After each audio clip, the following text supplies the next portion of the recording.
Assalamualaikum warahmatullahi wabarakatuh. Halo para netizen sekalian, jumpa lagi dengan saya Eka Saputra. Kali ini saya akan sedikit serius pembahasan di channel YouTube Netizen Bengkulu ini mengenai strategi pembelajaran dan motivasi belajar. Materi ini saya dapatkan dari Dr. Syiabuddin Said, MSI. Beliau adalah dosen di Universitas Untirta, Banten, dan ini disampaikan pada kegiatan workshop pelatihan keterampilan dasar teknik instruksional atau pekerti bagi dosen di perguruan tinggi. Tentu pada kesempatan kali ini tidak materi dua ini tidak semuanya saya sampaikan, ya, melainkan hanya strategi pembelajaran dan motivasi belajar itu akan kita cari pada sesi berikutnya karena pembahasan ini tentu sangat panjang sekali. Baik rekan-rekan semua, strategi pembelajaran. Kita akan menjelaskan sedikit tentang apa yang akan kita harapkan dari materi ini. Pertama, memahami dan mengembangkan strategi pembelajaran. Tentu setelah teori-teori dasar ini kita pahami, kita mampu mengembangkan strategi pembelajaran sesuai dengan kebutuhan yang ada pada mata kuliah kita, kemudian kemampuan kita, serta yang ada di perguruan tinggi atau program studi kita. Yang kedua, memotivasi diri dan mahasiswa untuk terus belajar. Ini tentu bagi kita harus terus belajar, mengembangkan diri, memperbaiki, mengupgrade, menerima informasi baik, apalagi di era sekarang pemerintah sedang menerapkan tentang bagaimana kebebasan dalam berpikir, bertindak, kemudian regulasi sudah dicetuskan, Merdeka Belajar Kampus Merdeka, bagaimana ada akselerasi atau percepatan yang terjadi di pendidikan tinggi kita di Indonesia ini. Kemudian, adapun tujuan khusus dari pembelajaran ini adalah satu, menjelaskan strategi pembelajaran di perguruan tinggi. Kedua, menjelaskan motivasi belajar di perguruan tinggi. Yang ketiga, menjelaskan tuntutan belajar di perguruan tinggi. Baik, kita akan belajar sedikit tentang definisi strategi. Secara umum kita mungkin tahu strategi atau taktik atau cara, maka setidaknya definisi yang ingin saya sampaikan adalah strategi adalah pendekatan secara keseluruhan yang berkaitan dengan pelaksanaan gagasan, ide kita, kemudian perencanaan kita, planning kita, dan eksekusi sebuah aktivitas dalam kurun waktu tertentu. Itu strategi ini harus mempunyai tahapan waktu-waktu tertentu.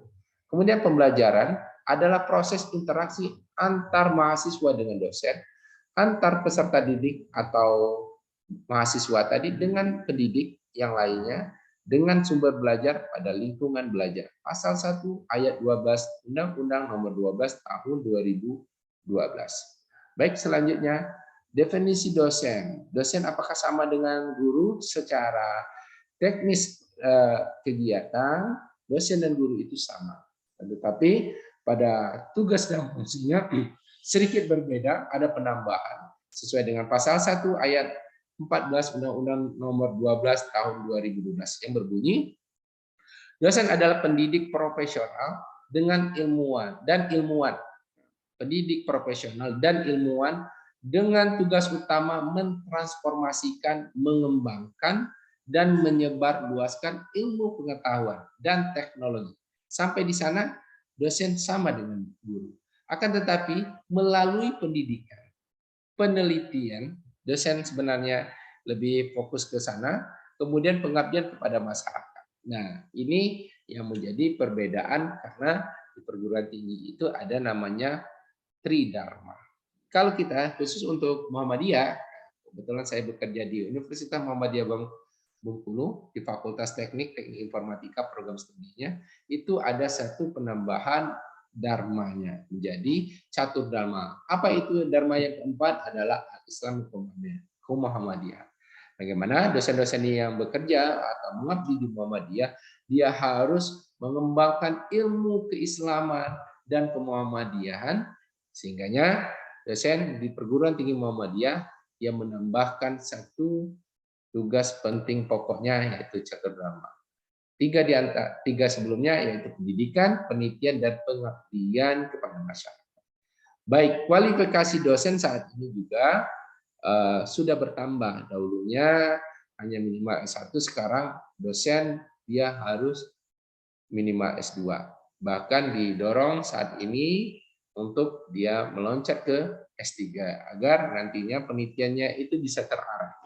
Kemudian mahasiswa, menurut pasal 1 ayat 15 Undang-Undang Nomor 12 Tahun 2012 dikatakan, mahasiswa adalah peserta didik pada jenjang pendidikan tinggi. Itu perbedaan namanya ini membuat mahasiswa ini berbeda dengan siswa.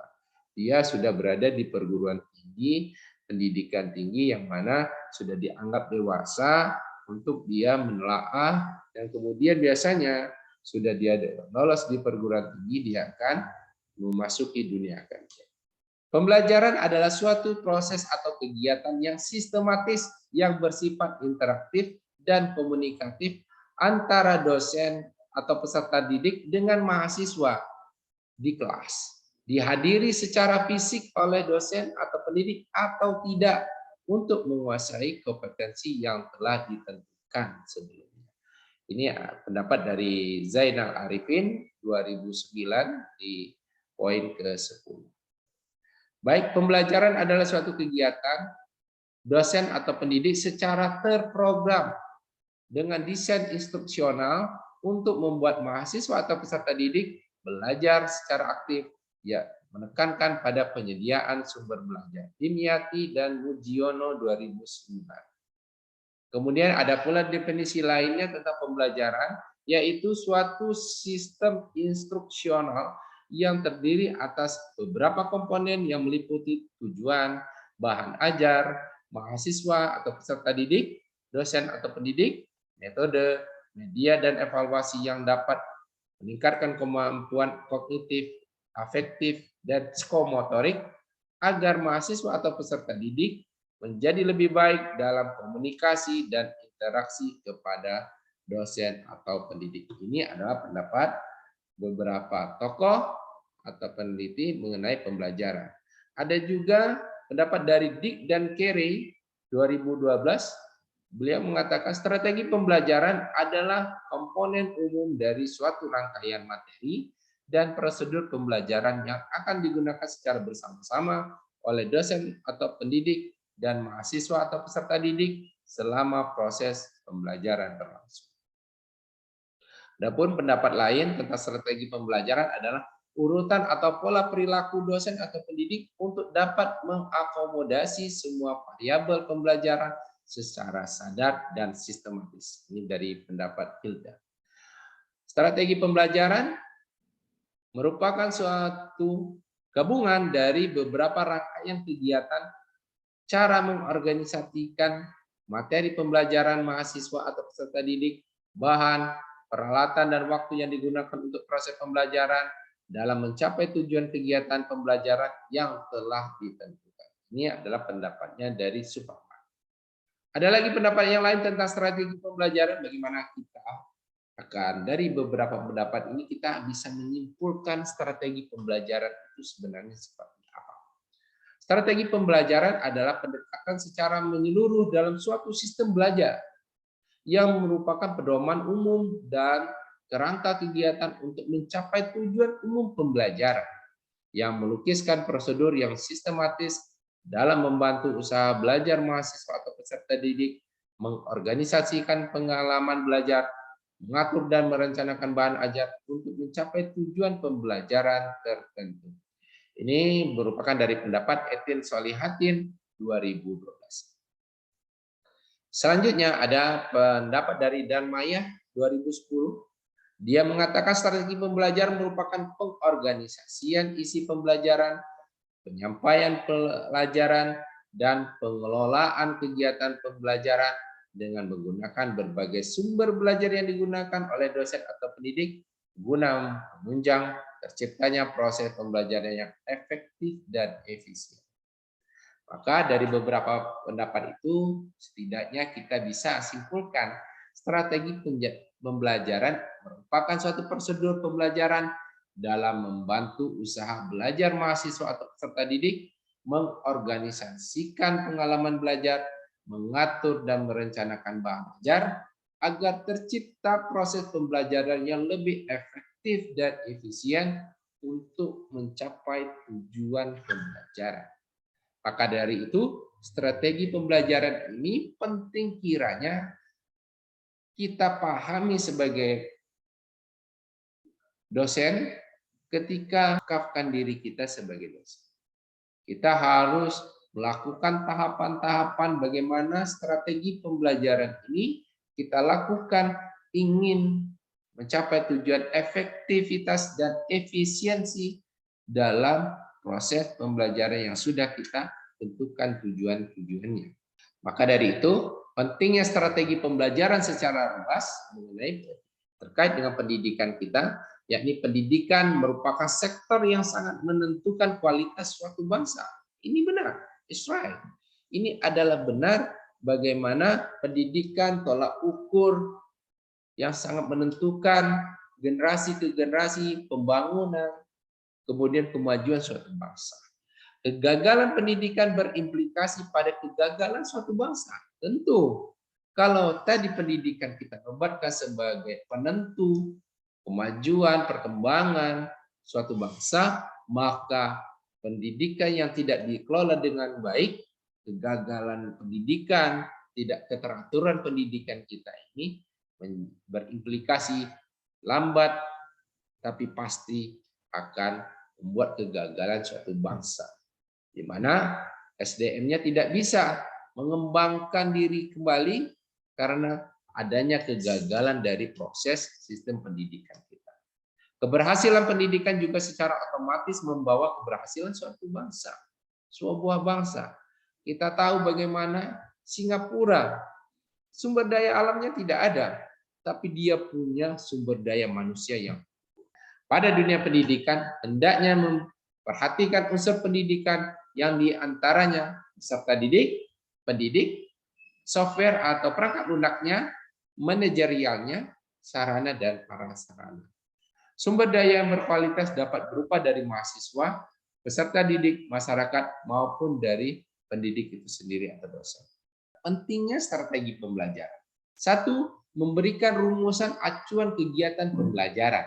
2. Mencapai tujuan pembelajaran.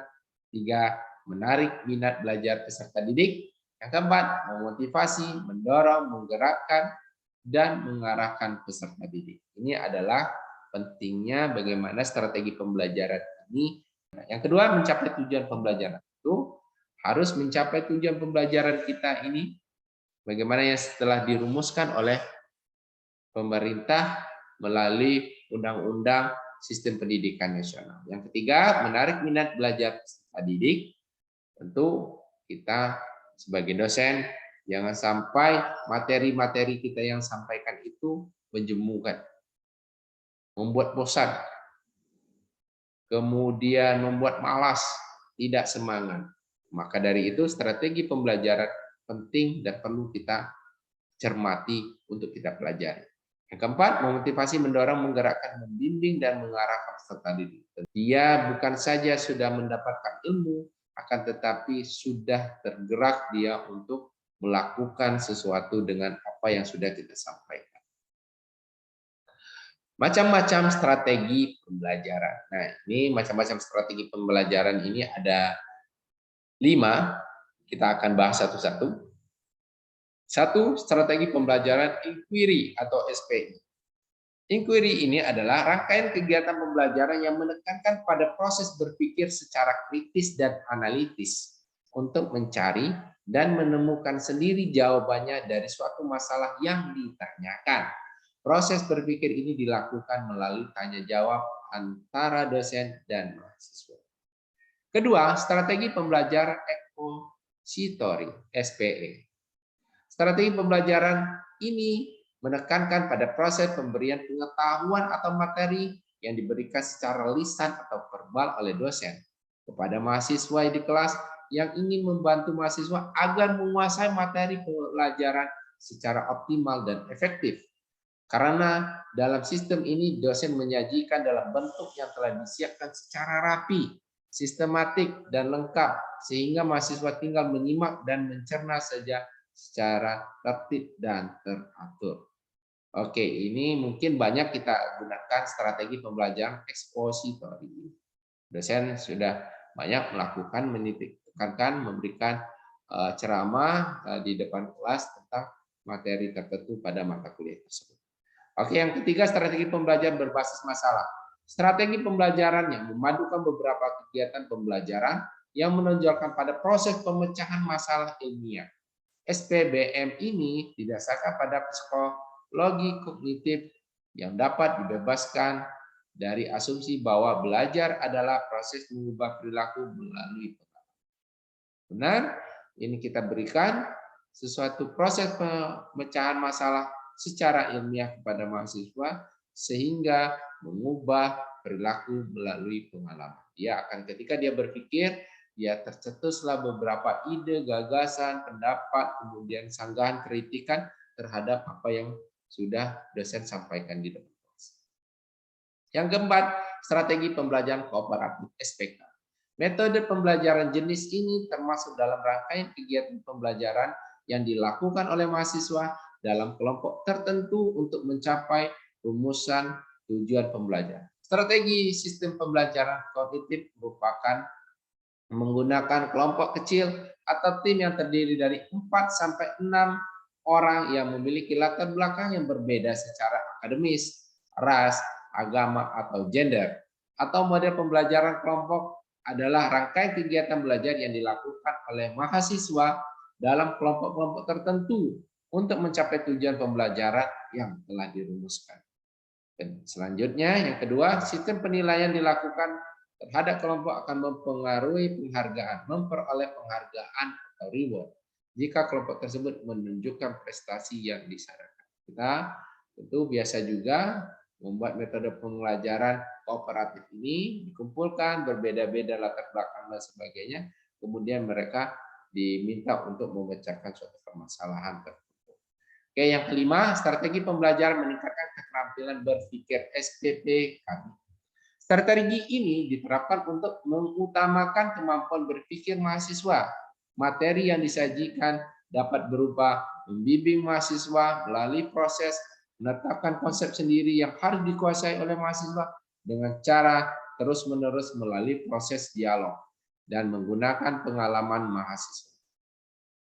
Agar strategi pembelajaran yang diterapkan oleh para dosen dapat berjalan maksimal, pentingnya pihak lembaga pendidikan meningkatkan sarana dan prasarana yang ada di sekolah seperti mengembangkan perpustakaan, renovasi kelas, hingga memberikan pelatihan kepada dosen.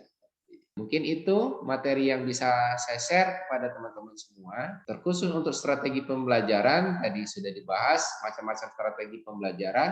Yang terakhir pembahasan kita, ada strategi pembelajaran inquiry atau SPI, yang kedua ada strategi pembelajaran ekspositori SPE, yang ketiga ada strategi pembelajaran berbasis masalah SPBM, keempat strategi pembelajaran kooperatif atau SPK, dan yang terakhir adalah strategi pembelajaran meningkatkan keterampilan berpikir. Saya yakin dan percaya kita semua sudah melakukan ini, tapi inilah bagian bagaimana kita saling mengingatkan tentang strategi pembelajaran sehingga mencapai tujuan yang kita inginkan dari suatu mata kuliah atau capaian pembelajaran kita. Selanjutnya akan dibahas sedikit tentang, ini adalah materi terakhirnya, bagaimana karakteristik proses pembelajaran. Karakteristik proses pembelajaran ini harus memenuhi unsur-unsur ini, sehingga proses pembelajaran kita sebagai dosen itu bisa lebih menarik. Satu, interaktif. Kedua, inspiratif. Ketiga, menyenangkan. Yang keempat, sekali-kali kita menantang mereka untuk berpikir kreatif. Yang kelima, memotivasi peserta didik untuk aktif. Bahwa kehadiran mereka di kelas ini harus mereka manfaatkan dengan sebaik-baiknya. Kemudian memberikan ruang yang cukup bagi prakarsa, kreativitas, dan kemandirian sesuai dengan bakat, minat, dan perkembangan fisik serta psikologis peserta didik. Demikian, sampai jumpa. Assalamualaikum warahmatullahi wabarakatuh.